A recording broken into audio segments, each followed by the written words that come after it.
Bonjour, une nouvelle vidéo de Ségala Normand.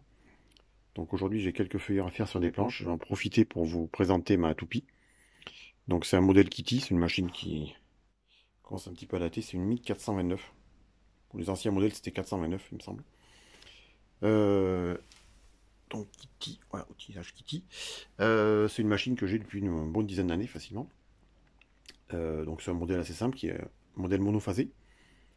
Donc je l'ai équipé de deux tables à l'entrée et une à la sortie pour pouvoir usiner des pièces un petit peu plus longues. Donc elle a un guide de protection. Donc là elle est équipée d'un manchon de ponçage. Je vous montrerai après les outils que j'utilise. Euh, alors de mémoire, en passage dans le carter, on doit pouvoir mettre du 150 mm de diamètre. Et on a 40 mm de profondeur dans la table. Voilà.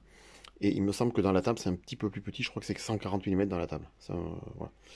Donc c'est vite limité, notamment pour faire des plates-bandes. Si vous voulez faire des plates-bandes, des outils carbure plate-bande. 150 mm, c'est compliqué à trouver. On est souvent sur du 160 voire 180, donc avec ce carter là, ça passe pas, on est obligé de refaire un carter pour pouvoir les passer dedans. Voilà. Elle a une seule vitesse, une machine qui est équipée d'une seule vitesse. Donc là c'est une machine qui est un petit peu ancienne, donc on a encore comment dire, les joues en bois. Donc celle-ci pas réglable, celle-là est réglable. Donc il n'y a pas de système micrométrique, hein. C'est un système qu'on dessert, et puis voilà, on avance. Donc ça permet de régler la profondeur de passe ou tout simplement les aligner l'une avec l'autre. Alors moi souvent je les enlève et je mets une planche avec la forme de l'outil, enfin la forme le perçage pour que l'outil puisse dépasser. Et ici je rajoute souvent un bout de bois pour pouvoir comment dire, avoir un guide continu en fait, pour pas que le bout de bois rentre dans la machine. Voilà, ce genre de truc. On n'a plus qu'à le placer là. Voilà, donc du coup le bout de bois permet de ne rentre pas dans la. Attendez. Voilà. Ça évite que le morceau de bois passe dans la. Rentre trop dans. Comment dire, rentre à l'intérieur, ce coin, on est une éjection. Alors c'est quand même une machine assez dangereuse, il faut quand même faire attention, hein. Voilà, donc il y a les menuisiers, ils font attention, c'est une machine dangereuse, on peut facilement y laisser des doigts, hein. Donc faut faire attention, prendre des bonnes précautions, bien préparer son chantier entre guillemets avant d'attaquer, voilà. Notamment tout ce qui est travail arrêté, etc. Où là il y a un vrai risque d'éjection. Voilà. Au niveau du carter, donc on a donc cette partie-là qui protège, et puis on le voit mieux quand c'est ouvert. Ici, un poussoir qui permet de plaquer le bois sur la table. Voilà. Donc avec les réglages ici. Donc ici pour le poussoir et ici pour le carter de protection. Donc ça faut pas enlever, c'est super. Ça reste que bon là avec le manchon à poncer il n'y a pas de danger, mais avec les outils c'est autre chose. Alors au niveau des manipulations, enfin toutes les commandes ou autres, donc il y a un marche arrêt. Donc marche arrêt classique. Et de ce côté, je sais pas si on voit bien. Donc il y a une manivelle pour monter et descendre l'arbre. Donc je sais pas si on voit. Elle doit être bloquée. Non. Donc voilà. Dans un sens ou dans l'autre. Et puis on a une commande à l'arrière pour bloquer l'arbre, pour pouvoir serrer avec une clé. Et puis ici, je sais pas si on voit rien du tout. À cet endroit-là. Non, à l'arrière, pardon. Un blocage qui permet de bloquer comment dire, la montée ou la descente de l'arbre une fois que le réglage est fait. Voilà, donc ça vous avez ça sur toutes les toupies. Celle-ci n'a qu'une seule vitesse. Transmission par courroie, donc avec pas de possibilité de changer de vitesse. Alors au niveau du réglage de hauteur de coupe, on peut utiliser un pied à coulisse. Moi j'utilise ça ou des cales. Donc je viens de ce côté comme ça on verra pas les marques. Donc voilà, d'un côté impair et l'autre côté pair. Voilà, il suffit de mettre à plat. Et puis vous réglez votre hauteur de coupe, voilà, 3 mm, 5 mm, 6 mm, etc. Et vous les tangentez sur l'outil. Alors les outils, il y a toute une... actuellement, ça a pas mal évolué, tout un tas d'outils. C'est ce qui coûte le plus cher, hein. La machine, à l'époque, valait 1000 euros, 900 et quelques euros avec la toupie. Et moi, j'ai la version avec un chariot tonneau. Donc là, il y a un rail et j'ai une tablette dessus à tonneau qui permet de faire les tenons.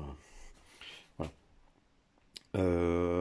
C'est encore dans cet ordre d'outils, dans cet ordre de prix, pardon, pour ce type de machine. Comptez 1000 euros à peu près pour les premières machines.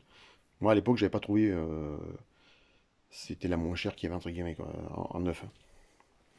Et elle fait 1500 watts. D'accord. Alors, les outils, ça c'était un coffret que j'avais trouvé à l'époque en promo. Donc, qui est adapté à cette machine-là, en fait, hein.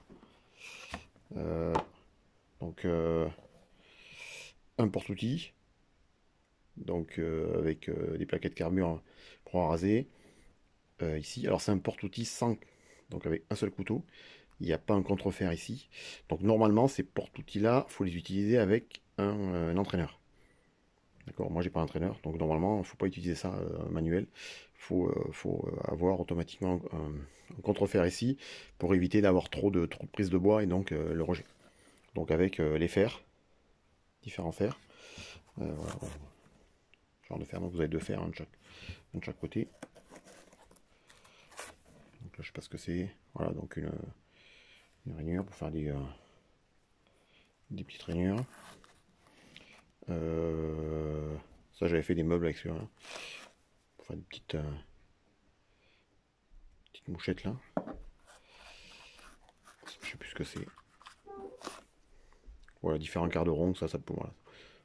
Donc après, on peut les utiliser de façon différente, passer un fer puis un deuxième, etc. pour obtenir le profil souhaité. Voilà, des profils un petit peu plus sympas.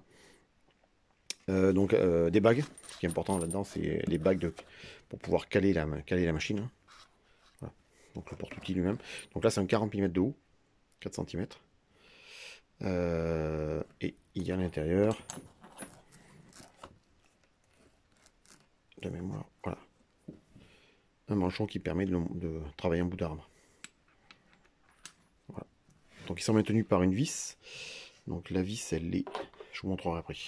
La vis elle est là. Donc là je vais démonter le manchon tout à l'heure, je vous montrer. Donc pour démonter c'est relativement simple. On bloque l'arbre en dessous, donc pour plus qu'il tourne. On vient de les serrer avec une clé. Alors c'est une clé de 22 je crois. Ouais, 22. On démonte. On met des cales en dessous. L'outil. On remet des cales au-dessus. On vient bien le serrer. Alors il faut bien sûr mettre suffisamment de cales et pas trop pour qu'on puisse quand même le serrer pour pas que l'outil ballotte à l'intérieur. Pas oublier d'enlever la sécurité parce que là il n'y a pas de... Certaines machines, si l'arbre est bloqué, elle ne redémarre pas. Là c'est pas le cas. L'arbre est bloqué, elle redémarre. Donc il faut bien enlever bien débloquer l'arbre et après régler l'espacement entre les joues pour avoir le moins de place possible pour éviter que le bois rentre dedans. Les protections. Et après vous pouvez passer vos différents bouts de bois. Voilà, donc ça faut faire ça tranquillement. Faut pas faire ça le lendemain de fête ou autre, hein. Voilà, ça reste quand même quelque chose d'assez dangereux. Moi j'ai jamais eu de soucis, je touche du bois. Mais voilà, plein de menuisiers ont quand même eu pas mal de soucis avec ces machines-là. Les nouvelles machines, ça c'est normalement c'est plus aux normes. Les nouvelles machines sont vendues avec un guide à barrette. Là vous avez en fait, une joue en fait avec des petites barrettes en aluminium réglables qui permettent en fait d'épouser complètement la forme du porte-outil, de l'outil. Et pareil de ce côté. Ce qui fait que vous avez moins de chances que le bois, enfin votre planche, votre bout de bois passe à l'intérieur et donc soit éjecté. Ok. Voilà. Alors je vais vous montrer, je vais mettre un outil. Voilà. Donc là j'ai enlevé le manchon. Donc le manchon c'est simple, c'est juste un bout d'aluminium, enfin une bague en aluminium à gauche, une bague en aluminium à droite et entre les deux, je sais pas si on voit bien, un gros rouleau en caoutchouc qui maintient l'ensemble. Donc quand on écrase les deux, il gonfle et du coup il maintient le manchon en caoutchouc, le manchon en papier abrasif. Donc là j'ai mis deux bagues en bas, il me semble. Ouais. Alors il faut essayer de le mettre le plus bas possible. Bon, là je l'ai mis là. Ensuite on met le porte-outil. Voilà. Donc c'est bien ajusté, hein. Donc vérifiez qu'il tourne vers nous, hein, dans ce sens-là. Ensuite, alors les bagues. Donc il y a une bague, celle-ci, qui a un petit ergot. Donc ça, c'est la dernière que l'on met, qui va venir se loger dans la rainure qu'il y a sur l'arbre. Donc là, je suis un peu bas. Je remets une bague en dessous. Je remets ça. Voilà, donc là, je suis bien. Alors, il faut bien vérifier qu'il y ait du jeu entre l'arbre et mon bouchon, de façon à ce que quand je serre, ça appuie bien et ça vient bien serrer l'ensemble. Ça appuie pas sur l'arbre intérieur. Et puis ensuite on remet la vis.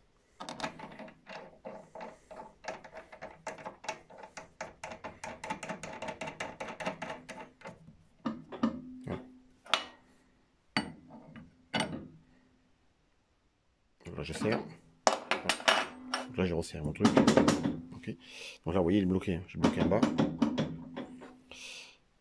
Donc ensuite je vais régler le porte-outil de façon à ce que j'ai le minimum de jeu de ce côté et de ce côté par rapport à lui.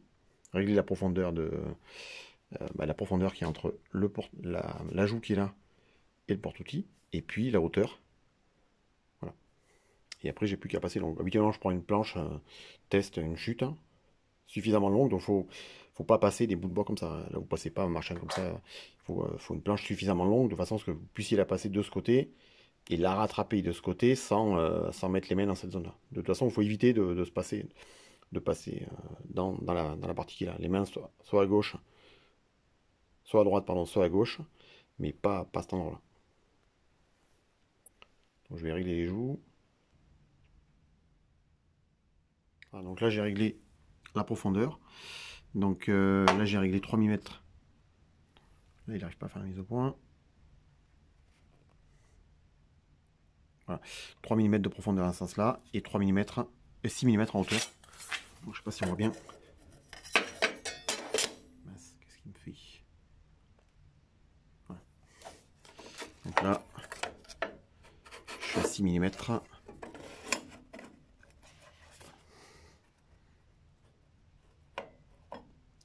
de bêtises. Ouais, je suis juste à 6 mm. Attends, un tout petit peu au-dessus. Donc à peu près environ 6 mm. Ouais, c'est juste des mots. Donc voilà, vous avez les vous avez les différentes profondeurs. Voilà. Donc là je vais rapprocher les joues parce que je suis un petit peu loin je suis un petit peu loin de l'arbre. Et je vais passer. Donc il suffit de les serrer à l'arrière. Voilà, rapprocher. De façon à ce que ça touche pas.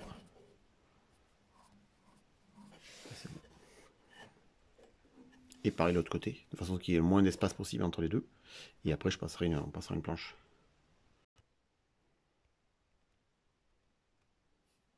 Donc voilà, donc là j'ai réglé la machine, j'ai remis le carton de protection, j'ai abaissé le poussoir, j'ai descendu un petit peu ça.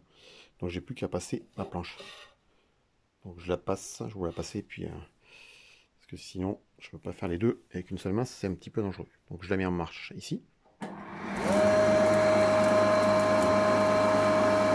Là j'ai l'aspiration qui passe par là, par-dessus, qui est récupérée derrière.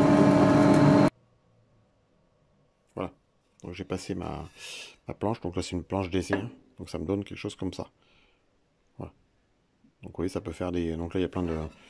J'ai déjà passé plein de fois. Donc là une sorte de... Je sais plus ce que c'était. Voilà, il y a une plate-bande, j'ai utilisé une fois. Là un autre profil, et puis là ce que j'ai fait tout à l'heure. Voilà. Donc moi j'en suis plutôt satisfait pour travailler n'importe quoi, du sapin, du chêne, tout ce que vous voulez. Faut pas mettre des profondeurs de passe trop importantes non plus, hein, ça reste quand même une petite machine. Hein. Voilà, mais bon, en faisant attention, faut pas hésiter d'utiliser des guides. Moi je fais des guides régulièrement, donc pour bien se protéger, il faut bien préparer son chantier, faut pas faire une planche rapidement, voilà. Ça reste quand même quelque chose une machine dangereuse. Voilà, donc moi j'ai fait une pendule avec, voilà, ça marche. Enfin, on peut faire plein de choses. Faut juste voilà, bien préparer, on va dire, le passage des planches avant d'attaquer. Voilà, et pas forcer sur la machine. Vous ne pouvez pas faire deux passes, qu'une grosse passe et risquer soit d'éjecter le bois, soit d'abîmer la planche et du coup recommencer derrière. Et un conseil, c'est aussi faire enfin, des planches d'essai, c'est-à-dire au départ, si vous avez, je sais pas, 4 ou 5 portes à faire, gardez quelques planches avant, même avec des nœuds pour pouvoir les passer au départ, en test, hein, notamment là, quand vous faites les tenons, pour être sûr du coup, puis après vous passez vos planches à la suite pour éviter de gâcher trop de bois, quoi, et recommencer. Voilà. J'ai oublié de dire, pour le guide, le réglage se fait avec ces vis-là. Bon, toutes les toupies sont faites pareil, hein. Donc vous desserrez ici, et puis après vous avancez, vous reculez le guide. Voilà. Donc le mieux c'est desserrer d'un côté, un seul côté, puis après vous le faites pivoter, comme ça vous avez votre plus facile à régler, vous avez une profondeur de coupe. Alors vous avez plein de guides maintenant qui ont des réglages micrométriques, c'est-à-dire que le guide est accroché sur quelque chose qui coulisse, puis à l'arrière vous tournez une molette, donc comme ça vous avez votre guide qui avance, comment dire, de la valeur réglée. Bon là c'est une machine un petit peu ancienne, toutes les toupies de menuisier, même des puissantes anciennes, on retrouve ce système-là, quoi. Voilà. Mais voilà, mais bon, bonne journée à vous, hein. Portez-vous bien. Au revoir.